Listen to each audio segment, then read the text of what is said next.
Hey everybody, it's Javad. It's Sunday, January 27th, Sunday evening, and wanted to do an introduction on my project Jintani. This is a three-way speaker using all Satori drivers. I'll post a little bit about what drivers I'm using this week when my shipment comes in.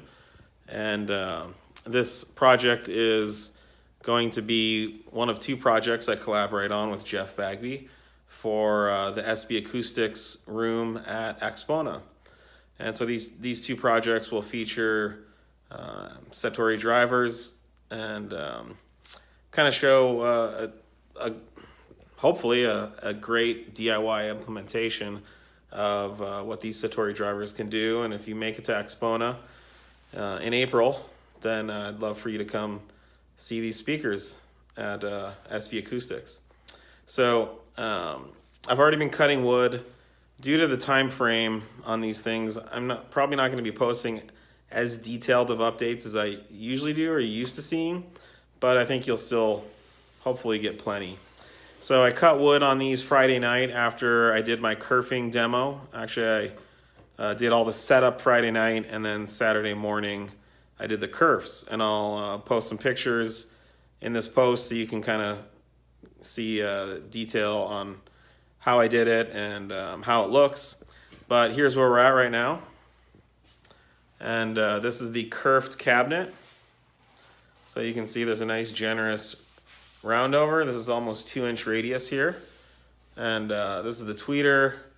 There'll be a 5-inch Satori mid-range and then the Satori 9.5 W024, and there'll be a 3-inch port right here. So this is the maple pure bond plywood from Home Depot. Not the nicest stuff in the world, but really nice. Pretty void free, although not completely void free. And I decided to use it because it's cheap, and it's about $55 a sheet. It kerfs really nicely, has a nice thick maple veneer on it. And as you can see, I got the kerf really nice. There's not even any ghosting of the kerfs at all.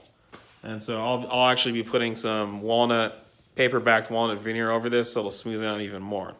So I got the base cabinet cut, kerfed, so you can see the kerfs here. I went with a polyurethane glue. I actually used Gorilla Glue on this one, and I used Titebond polyester glue on the other. Both seem to work similarly. The Titebond foams up more. I don't know if you can see, that's the Titebond there. I also glued the mid-range enclosure down with it, and it does foam up a lot, but man, it's tough stuff. And so I'm pretty happy with how these kerfs turned out. They filled up nicely. There's not a lot of gaps even on the ends here. And I smeared some construction adhesive over it just to be safe. But yeah, I don't know. I don't think it's that important. As you can see, the kerf layer is about 2 millimeters thick, so it's not paper thin by any means. And then I got all the bracing in. So this is all the bracing that I'm gonna have in here. And so this is the mid-range enclosure, and that's braced to the sides. And then the tweeter will be up here. And then the 9.5-inch will be right here. And as you can see, I doubled up on this baffle board for the woofer baffle to give it a little extra thickness. And then the port will be down here.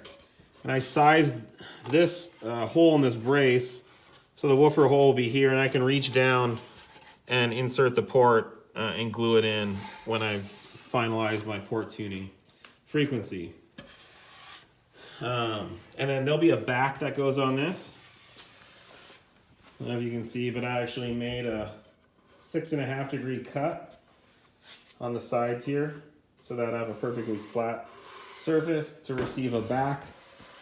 And then I will sand the back flush with the sides, and then I'll veneer the back first, then I'll veneer the sides, I'm going to veneer the bottom.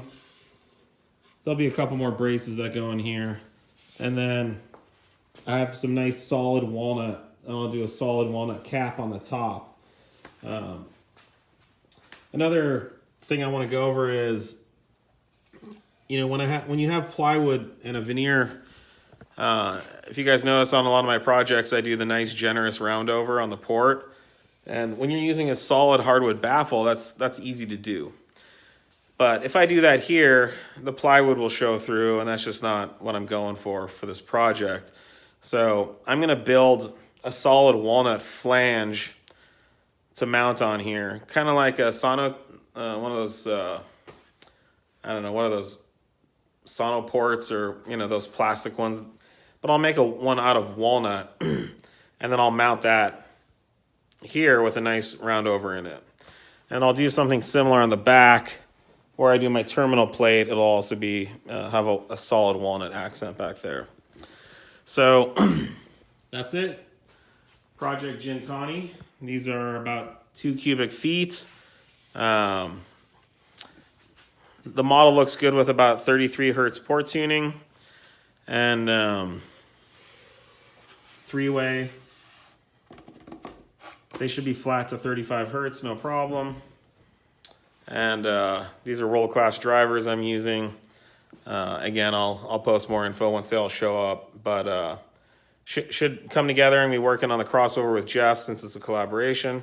So I'm looking forward to that as well. So anyway, stay tuned. Check out the rest of the post.